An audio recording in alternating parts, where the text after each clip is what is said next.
I can't believe I'm doing this. Okay, so this is the weirdest commission I've ever gotten, but here is the complete story of the Five Nights at Freddy's lore as I understand it. I got paid a lot of money to do this. All right, let's begin with Five Nights at Freddy's. Just kidding, you thought this series was chronological? Oh boy, strap in, buddy. We're starting from the 1970s. Okay, so two guys named William Afton and Henry Emily start a pizza place named Fredbear's Family Diner with two animatronics, the original Freddy and a little Bonnie. So the pizza place does well because there's no demons involved yet, and the two decide to make their little pizza place a chain. They open sister location, and William Afton creates Circus Baby's Pizza World. Now, with Afton alone, he is able to build the baby animatronic, and he built this specifically for luring and capturing children, you know, as one does. He also makes all of the fun time animatronics, and Blue Boy and the ballerina one? Bologna? Something? All of these animatronics are built specifically for kidnapping children. We'll get to why later. So Circus Baby's Pizza Palace opens up in 1984, and William brings his children, Elizabeth Afton and, the crying child? He actually doesn't have a name. That's hilarious. Now, just to reiterate, this dumbass brought his own children to a place he made animatronics to kidnap children. I'll give you one fucking guess as to what happens. So Elizabeth gets fucking murdered by Baby on the first goddamn day, and of course the dead child's soul possesses the animatronic because what else would happen? So Circus Baby's Pizza Palace closes, and all of the fun time and sister location animatronics get moved to a bunker for safekeeping until the sister location game, obviously. Now we move to the first actual game, Five Nights at Freddy's 4.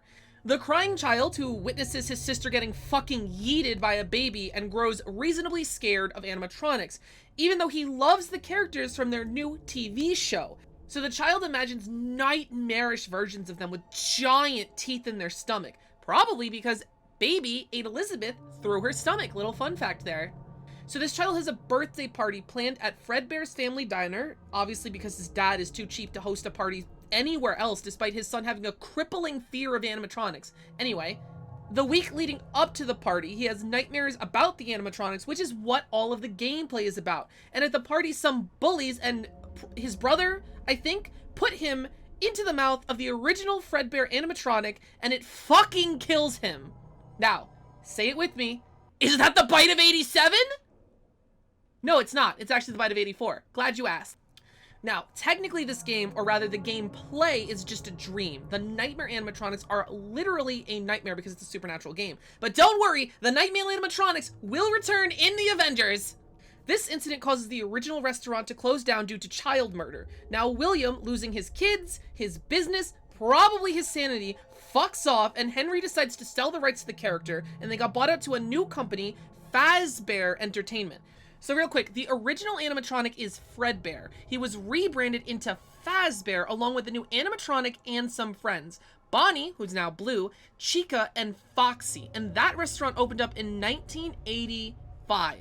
And no, this is not the restaurant that the first game takes place in. We've actually never played a game here, funny enough. So randomly, Henry's own daughter was locked out of the restaurant, and William just kills her for no reason.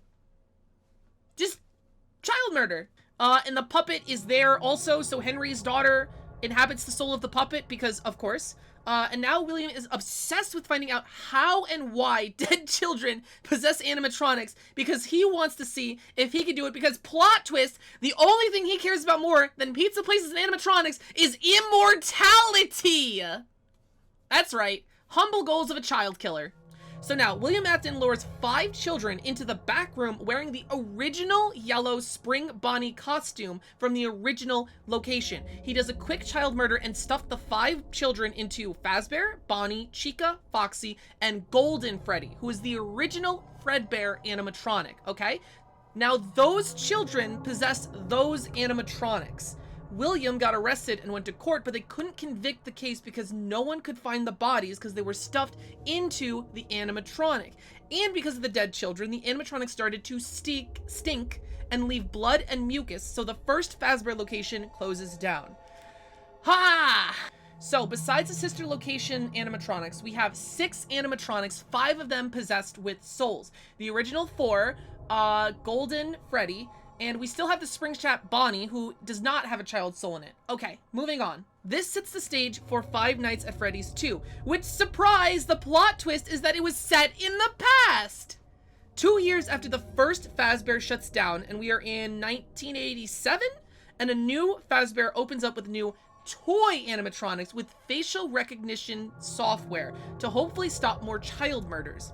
The original 4 animatronics, who are now withered and are in the back for parts and possessed by dead children. We also have the puppet and balloon boy from sister location. We just shoved him in there.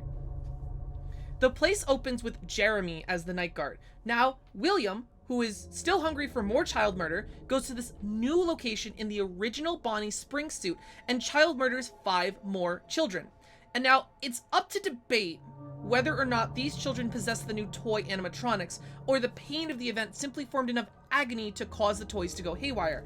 Agony, of course, being magic that forms from intense bad human emotion and that can cause animatronics to start murdering people. Easy stuff. Easy plot. Not confusing at all. So, the toy animatronics are either possessed by these 5 souls or are fueled by agony magic to kill people. Okay. Now, because of the child murder, fucking take a shot every time I say that, the new location is set to close down, but not before one final event in the morning. Jeremy, the night guard, takes a day shift and is bitten by Mangle, basically the parts of Toy Foxy. And part of his frontal lobe and cranium were taken out. And this event becomes known as the Bite of 87! Woo! We did it! Yeah, baby! That's what I've been waiting for! So the toys are scrapped, and now the old animatronics are taken to be refurbished for a possible 3rd location. Here's the big plot twist, that the 3rd location is where Five Nights at Freddy's 1 takes place. I blew my fucking load when I found that out. So, now we're up to Five Nights at Freddy. Here you play Mike Schmidt, who tries to survive 5 nights versus the 4 refurbished animatronics possessed with the soul of those dead children in 1993. You survive. You also get fired, and the place probably closes down. And that's it for this game, but not for this location. See, now we get to the mini games from Five Nights at Freddy's 3, and that's when they take place. William Afton destroys the animatronics and lets loose the souls of the dead kids. And those souls are like, hey, fuck this guy. So the souls scare William into a storage room where he puts on the original Spring Bonnie suit that he has been killing kids with for all of these years. And let me tell you about this particular Spring Bonnie. You see, in the fiction of this world, this particular animatronic can also function as a mascot costume. All you need to do is wind up all of the metal animatronic parts so that there's room for a person. So this suit, unfortunately, was under a leaky roof, and all of those spring-loading animatronic parts kind of got unwound. The mechanical insides all became free and subtly cramped and gutted him into a willy soup.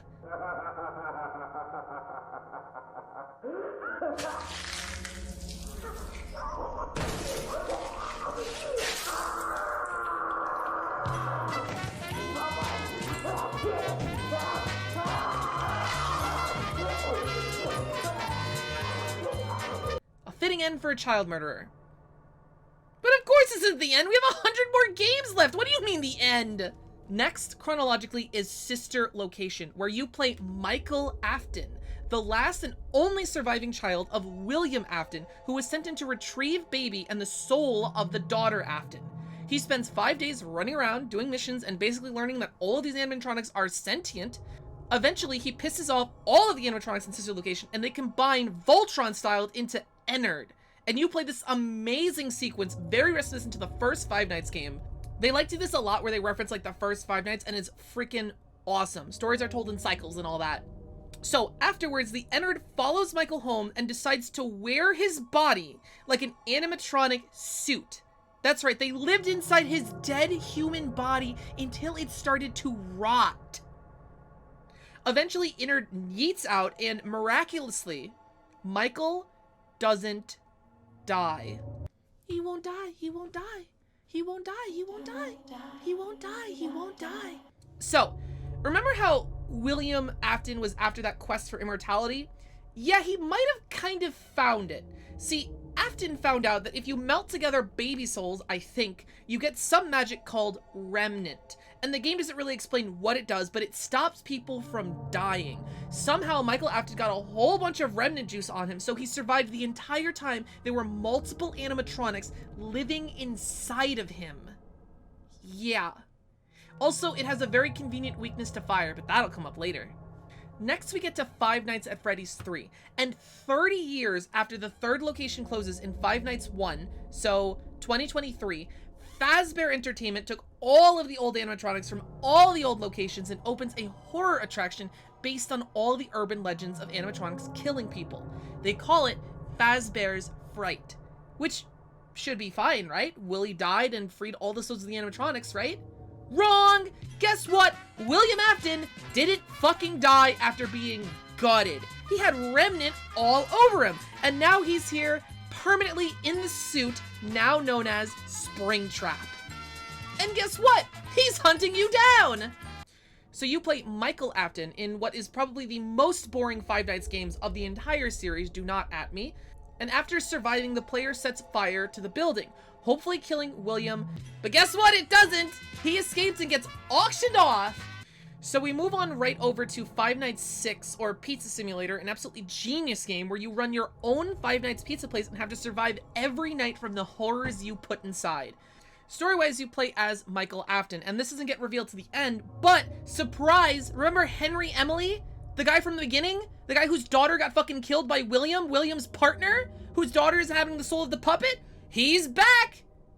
So, Henry Emily finally comes back and makes a plan with Michael to lure all of the animatronics back to the pizzeria. The remaining animatronics are the puppet, who is still Henry's daughter, and who was captured by an animatronic specifically made to capture her, called Lefty. Okay, so Henry made Lefty to capture his daughter, Puppet. Next we have Scrap Baby, who is regular Baby, but who split apart from Ennard after they fought or whatever. And then we have Molten Freddy, who is the remains of Ennard, but now led by Funtime Freddy. And of course, Springtrap. The whole pizzeria this time is fake, entirely a trap to lead all four of them in. And then, when they're all in, including the remnant zombie Michael, they lock the doors and burn it down, while Henry recites this chilling and badass speech that explains the whole series if you haven't been paying attention, and puts a nice, neat bow on the Five Nights at Freddy's series. Just kidding! We're not done yet! You thought we were finished? We move right on over to Ultimate Custom Night. The soul that inhabits Golden Freddy decided that peacefully dying wasn't enough punishment for William, so she rips out old Willie's soul and creates the ultimate purgatory. Now, William is in the player's seat, and he faces every animatronic that ever haunted a night guard and completely new ones in an ultimate custom night that will haunt him for eternity, until it doesn't. Next is Five Nights Help Wanted, the VR game, and get ready for a doozy. Everything was fake. Turns out all the games that we played before were all actual games within the universe of that game, made by Fazbear's Entertainment to help rebrand the bad press, aka child murder.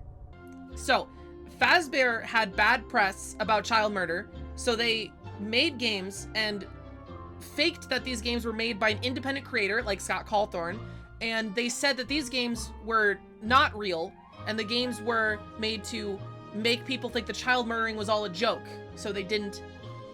It's like when Disney made the Frozen movies, so that when you search up Disney's Frozen, the movie comes up, and not the fact that Walt Disney's head is still definitely under Cinderella's castle frozen. Do you guys get it? It was all a dream! All the games were a dream! Do you get it? Do you get it? Except, it wasn't. Plot twist again, it wasn't. It actually happened! Plot twist on plot twist, let's go! The child murders were real after all! And somewhere along the way of making this game, they scanned a computer chip that once belonged to Springtrap. Lo and behold, William's soul lives again in the computer. Damn, this guy is really finding his way to immortality. I'd say he won already. Now William exists as an entity known as Glitch Trap, a scary bunny that haunts and hacks in the game and also tries to psycho-manipulate and control people. The player character manages to resist this corruption and brainwashing, but a girl named Vanny doesn't. See, she gets enamored and radicalized by Glitchtrap and becomes a murder disciple in the real world. Now, instead of dead baby souls causing the animatronics to hunt you down, Vanny and Glitchtrap do some good old-fashioned hacking to give them murder boners. And then, that's it. No, really. That leads all the way up to Five Nights at Freddy's Security Breach, where you will play a tiny child with like 6 more hacked animatronics and a serial killer named Vanny hunting you down. Good luck! If you made it this far into the video, thank you so much for watching. Really, I hope that was entertaining. Please, leave a like and subscription and comment below if you want to see more lore breakdowns like this. I'll give a huge shout out to Prune Pilferer, who commissioned me to do this video. He said I could do whatever I wanted, so I did this. Yes, it's not my usual content. I usually stream on Twitch, do, classic VTuber stuff. But yeah, thanks for watching. I'll see you guys later. Bye-bye.